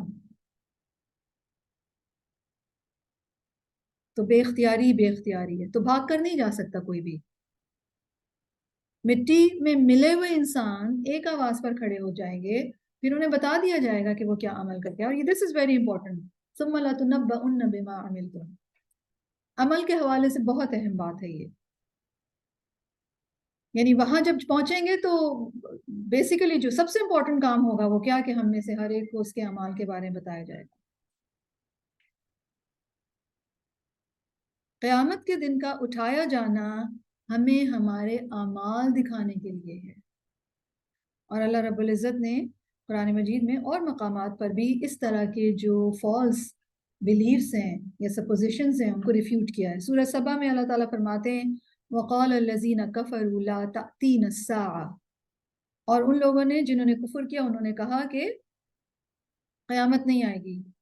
قل بلا وربی لتأتینکم، کہہ دیجئے کیوں نہیں، میرے رب کی قسم ضرور بضرور وہ تم تک آئے گی. یعنی جس طریقے سے وہ جس طریقے سے وہ انکار کرتے تھے اسی شدت سے ان کو جواب دیا جاتا تھا. اسی طرح قرآن مجید میں ایک اور مقام پر اللہ تعالیٰ فرماتے ہیں انسانوں کی کریشن کے حوالے سے کہ ما خلقکم ولا بعثکم الا کنفس واحدہ، تمہارا کریٹ کرنا اور تمہارا جو ریزریکٹ کرنا ہے وہ بالکل اسی طرح جیسے ایک نفس کو کریٹ کرنا اور ریزریکٹ کرنا. تو اس آیت کو پڑھ کر ہمارے اندر کیا تھاٹ آنی چاہیے، کس بات کی فکر ہونی چاہیے؟ اپنے اعمال کی، اپنے اعمال کی. مطلب آخرت میں بھی کیا چیز، کس بات کو مینشن کیا گیا ہے کہ ریزریکشن میں ہوگا کیا، ثم لتنبؤن بما عملتم، مجھے اور آپ کو آگاہ کیا جائے گا کہ ہم کیا کرتے رہے. تو اس لیے فکر جب یہ ہو کہ اچھا ابھی تو یہ ہم جس طرح سے چل رہے ہیں ہم اللہ تعالیٰ کی طرف جا رہے ہیں، ایک دن ہم یہاں سے کلوز ہو جائیں گے اور دوسری دنیا میں ٹرانزیشن ہو جائے گا. ایک ٹرانزٹری پیریڈ ہوگا جس کو برزخ کہا جاتا ہے، اس میں جب تک اللہ چاہیں گے، اینڈ دین جب قیامت آئے گی تو وہاں سے بھی پھر ایک اور ٹرانزیشن میں چلے جائیں گے، ایک اور ایکسپینشن میں چلے جائیں گے ایٹرنل دنیا میں. اور وہاں پہنچ کر پہلا کام کیا ہوگا، اعمال. تو اس لیے سب سے زیادہ جس چیز کو درست کرنے کی ضرورت ہے وہ ہے کیا، عمل. کس کا، اپنا، اپنے عمل، رائٹ. کیونکہ یہ تو ہو کر رہنا ہے اور میں اور آپ اس کو نہ اوائڈ کر سکتے ہیں نہ اس سے بھاگ سکتے ہیں. مثلا کوئی آپشن نہیں ہے میرے اور آپ کے پاس سوائے اس کے کہ ہم سبمٹ کریں اور وہ کر لیں جو ہم سے کرنے کو کہا جا رہا ہے. کیا کرنے کو کہا جا رہا ہے، ایمان لے آئیں، ہم اللہ تعالیٰ کو پہچان لیں، اطاعت کریں. جیسے کہ اگلی آیت میں اللہ تعالیٰ فرما رہے ہیں کرنے کا کام کیا ہے، فآمنوا باللہ، بس ایمان لاؤ اللہ پر، ورسولہ، اور اس کے رسول پر صلی اللہ علیہ وسلم. کون سے رسول، محمد صلی اللہ علیہ وسلم. والنور الذی انزلنا، اور اس نور پر وہ جو نازل کیا ہم نے. تو اب کرنے کا کام یہ ہے کہ اللہ پر ایمان لاؤ اور اس کے رسول پر ایمان لاؤ. آپ نے نوٹ کیا ہوگا مسبحات میں جو لوگ ماشاءاللہ سے ریگولرلی اٹینڈ کر رہے ہیں مسبحات، ہم نے تقریباً ہر مسبح سورہ میں دیکھا ہے کہ ایمان کو ریوائیو کرتے ہیں، اللہ تعالیٰ ایمان لانے کا حکم دیتے ہیں. سورۃ الحدید میں بھی اسی طرح کی آیت تھی کہ اللہ پر ایمان لاؤ، اس کے رسول پر ایمان لاؤ. تو اللہ پر ایمان لانے کا مطلب کیا ہے، اللہ کے بارے میں کوئی شک نہ ہو، میرا دل میری زبان ایک پیج پر ہو اور میرے لمس کے تھرو جو میں عمل کر رہی ہوں تینوں چیزیں ایک پیج پر ہوں اللہ کے بارے میں. اور سبمیشن کیسے، اللہ سے محبت، رسپیکٹ اور تعظیم کے ساتھ. کس طریقے پر کام ہوگا، نبی کریم صلی اللہ علیہ وسلم کے طریقے پر. اس لیے رسول صلی اللہ علیہ وسلم پر ایمان لانا بھی ضروری ہے. اللہ پر ایمان لانے کا مطلب یہ کہ بس آپ اللہ کے ہو کے رہ جائیں، آپ کے زندگی میں سب سے زیادہ امپورٹنٹ ہستی اللہ کی ہو، اللہ کی بات آپ کی زندگی میں سب سے اہم بات ہو، اللہ کا حکم اللہ آپ کے لیے سب سے اہم حکم ہو، اللہ کی پلیجر آپ کے لیے سب سے زیادہ اہم ہو، اور اللہ کی ناراضگی سے ہی آپ ڈرتے ہوں اور کسی چیز سے نہیں ڈرتے ہوں. اور رسول صلی اللہ علیہ وسلم پر ایمان لانے کا کیا مطلب ہے، کہ رسول صلی اللہ علیہ وسلم کی لائی ہوئی گائیڈنس کے بعد اب آپ کو کسی اور گائیڈنس کی ضرورت نہ رہے. آپ یہ نہ دیکھیں فلاں تھنکر نے کیا کہا ہے اور فلاں ریسرچر نے کیا کہا ہے، اس سائنٹسٹ نے یہ کہا ہے. بس رسول اللہ صلی اللہ علیہ وسلم نے بتا دیا، میرے اور آپ کے لیے کافی ہونا چاہیے. اور یہ ایمان رسول اللہ صلی اللہ علیہ وسلم پر مجھے اور آپ کو ان کے فٹ سٹیپس کو فالو کروائے. فٹ سٹیپس کو فالو کرنے کا کیا مطلب ہے؟ کچھ باتوں کا تو رسول اللہ صلی اللہ علیہ وسلم نے حکم دیا ہے، یہ ہے اطاعت، کہ ہم رسول اللہ صلی اللہ علیہ وسلم کے احکامات کو فالو کریں، عمل کریں، اور جن باتوں سے انہوں نے روک دیا ہم اس سے رک جائیں. یہ تو ہے اطاعت، اوبیڈینس. اور ایک ہے فالوئنگ. آپ صلی اللہ علیہ وسلم نے کہا نہیں ہے لیکن کیا ہے، تو بس ان کو دیکھتے جائیں اور کرتے جائیں. رائٹ؟ اور میرے اور آپ کی زندگی کے ڈے ٹو ڈے جو کام ہیں ان سب کا تعلق ہمارے ایمان سے ہے. مطلب ایمان کوئی کہیں الگ دوسرے پلانٹ پہ نہیں رہتا کہ ہم یہاں پلانٹ ارتھ پہ ہیں اور وہ کہیں اور پلانٹ پہ ہے. اس کی مینیفیسٹیشن کہاں نظر آتی ہے؟ میرے اور آپ کے ڈے ٹو ڈے انٹریکشنز اور معاملات میں. مثلاً چھوٹی سی اگزامپل میں دیتی ہوں. ریسنٹلی کمپیشن والی جو میری کلاس ہے، کمپیشن اینڈ نیگلیکٹڈ سننا، فرائیڈے کو بخاری کی کلاس ہے، صحیح بخاری کی حدیث پر بیسڈ ہے. اس میں ہم کتاب الادب پڑھ رہے ہیں. تو مہمان کے حوالے سے نبی کریم صلی اللہ علیہ وسلم کا فرمان، جس کا مفہوم یہ ہے کہ جو اللہ اور یوم آخرت پر ایمان رکھتا ہے اسے چاہیے کہ مہمان کی تکریم کرے، عزت کرے، رسپیکٹ کرے. تو اللہ پر ایمان ہے اور آخرت پر ایمان ہے. یہ میرا کہاں جھلکے گا؟ جب میرے گھر کوئی مہمان آئے گا اور میں اس کی جس طرح تکریم کروں گی تو ایمان کا نشانی ہے. نہیں کروں گی تو اللہ نہ کرے کس چیز کی نشانی ہے؟ بے ایمانی کی. ایمان ہی نہیں ہے. اور تکریم میں کیا کیا شامل ہے؟ مہمان کی رسپیکٹ میں کیا کیا شامل ہے؟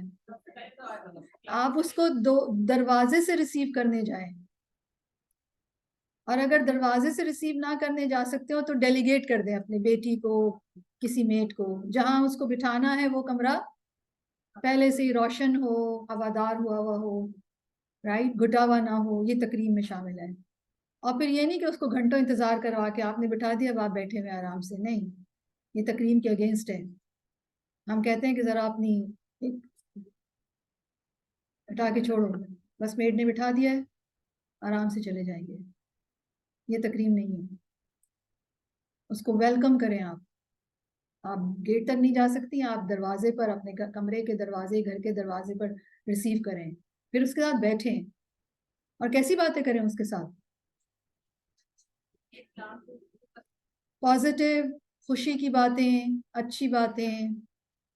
یہ نہیں کہ اپنے سارے دکھڑے سنانا شروع کر دیں، نیگیٹو باتیں، اس کی برائی اس کی برائی. رائٹ؟ یہ تکریم میں شامل ہے. اور پھر سرو کریں. کیا سرو کریں؟ جو اویلیبل ہے. رائٹ؟ اور اگر پہلے سے پتا تھا مہمان آ رہے ہیں تو آپ سمجھتی ہیں کہ آپ کے پاس ہیلپ نہیں ہے تو آپ ارینج کر لیں. رائٹ؟ اور پھر صرف انہیں کو کھلائیں یا چھوڑ کے رکھ کے چھوڑ دیں کہ خود ہی لے لیں گے؟ دیں، سرو کریں. جتنی بھی چیزیں ٹرالی پر ہیں وہ سب سرو کریں. یہ بھی تکریم میں ہے. پھر تکریم میں یہ بھی شامل ہے کہ پھر ان کو رخصت جب کر رہے ہوں تو وہ بھی پھر اچھی طرح سے کیا جائے. یہ ساری چیزیں عزت سے تعلق رکھتی ہیں. آپ نے مہمان کی عزت کی، اور اس عزت کرنے کا تعلق دراصل آپ کے ایمان سے ہے. دو ایمانوں سے، ایک اللہ پر اور ایک یوم آخرت پر. نبی کریم صلی اللہ علیہ وسلم نے فرمایا کہ جو شخص اللہ پر اور روز آخر پر ایمان رکھتا ہے اسے چاہیے کہ اپنے مہمان کی تکریم کرے، رسپیکٹ کرے. اور آپ دیکھیے کہ یہ ویلیوز ہمارے بڑوں میں کتنی تھیں، اور پھر کیا ہوا؟ کم رہی نہیں ہے ایک طرح سے. اور اس کا تعلق آپ کے اندر جذبہ کمپیشن سے ہے.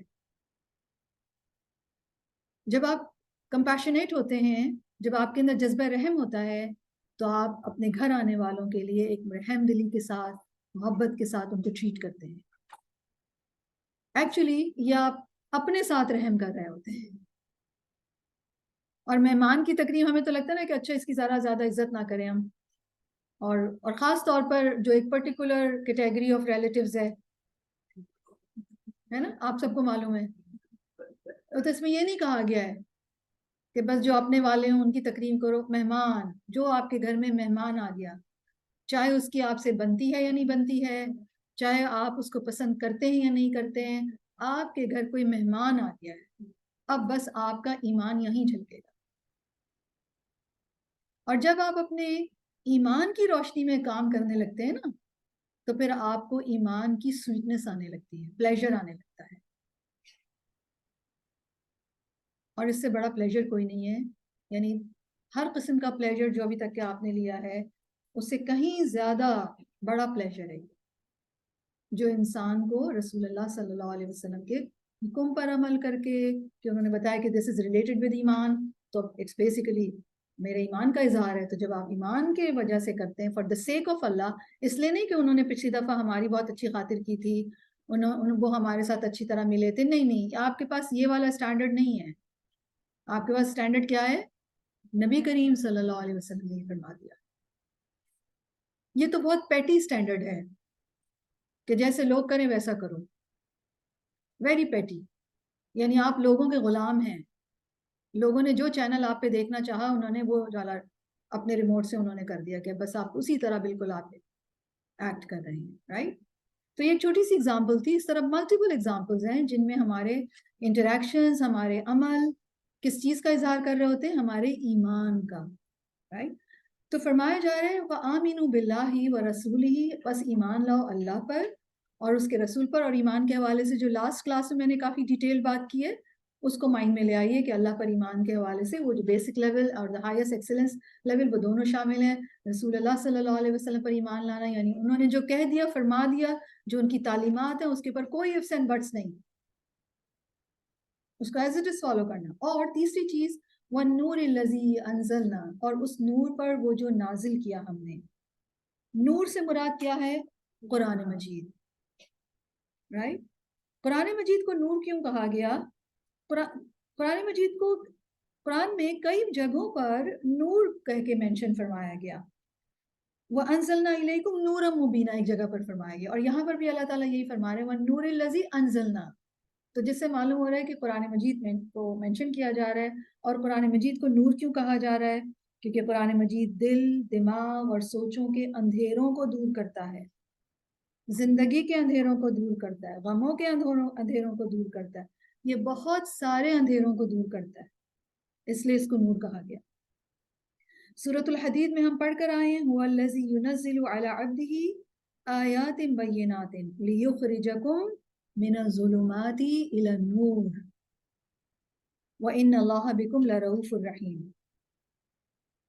تو یہ فرمانے کے بجائے کہ قرآن اتارا ہم نے, یا وحی اتاری, یا ہدایت اتاری, یہاں پر اللہ سبحانہ وتعالیٰ نے اتنا کمپریہنسو لفظ استعمال کیا ہے کہ چونکہ ہم انسان اوریجنلی اندھیرے میں ہیں دنیا میں آ کر نا, اور روشنی جو ہے وہ صرف اللہ کی طرف سے ہی آ سکتی ہے, اور اللہ تعالیٰ نے روشنی کس صورت میں بھیجی؟ اپنے کلام کی صورت میں. اندھیرا جب ہوتا ہے تو ہم سروائیو نہیں کر سکتے, زندگی نہیں گزار سکتے. ہمیں اپنی زندگی گزارنے کے لیے کیا چیز چاہیے ہوتی ہے؟ روشنی چاہیے ہوتی ہے. اور جب روشنی آتی ہے تو رستہ نظر آنے لگتا ہے, جب روشنی آتی ہے تو پہچان ہوتی ہے. قرآن مجید کے اس نور سے ہمیں اپنے رب کی پہچان ہوتی ہے.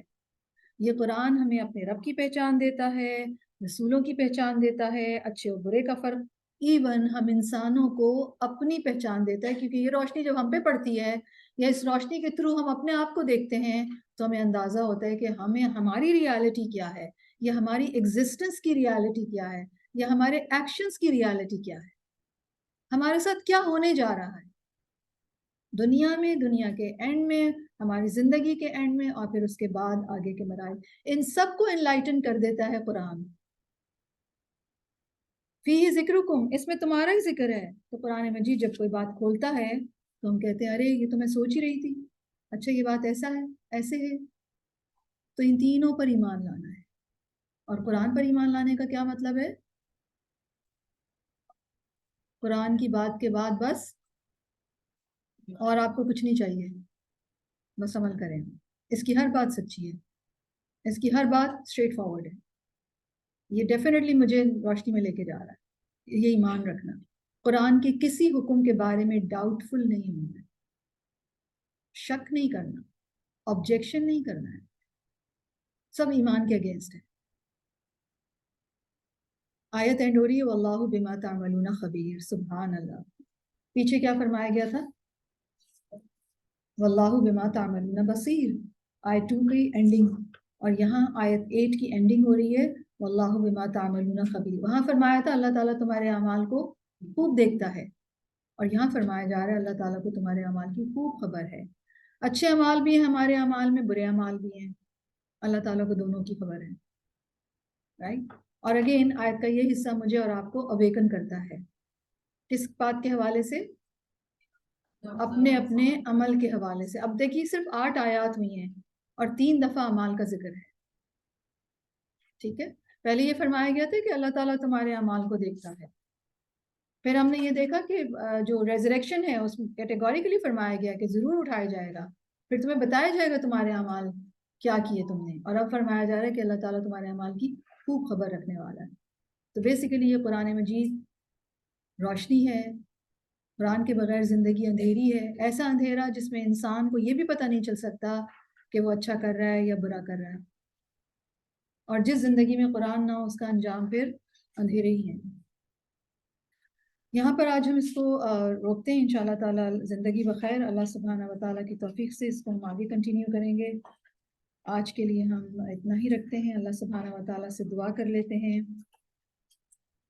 اللہم اجعل القرآن العظیم ربیع قلوبنا ونور صدورنا وجلاء احزاننا وذهاب همومنا وغمومنا، اللہم علمنا ما جہلنا وذکرنا منه نسینا وارزقنا حسن تلاوته وحسن العمل به وحسن الدعوة الیہ۔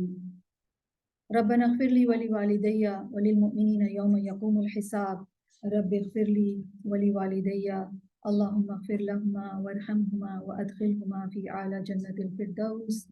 یا رب العالمین ہمیں بخش دیجئے اور ہمارے والدین کو بخش دیجئے، انک انت الغفور الرحیم، آمین یا رب العالمین۔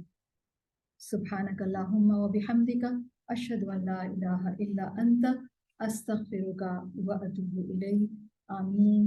السلام علیکم ورحمۃ اللہ وبرکاتہ۔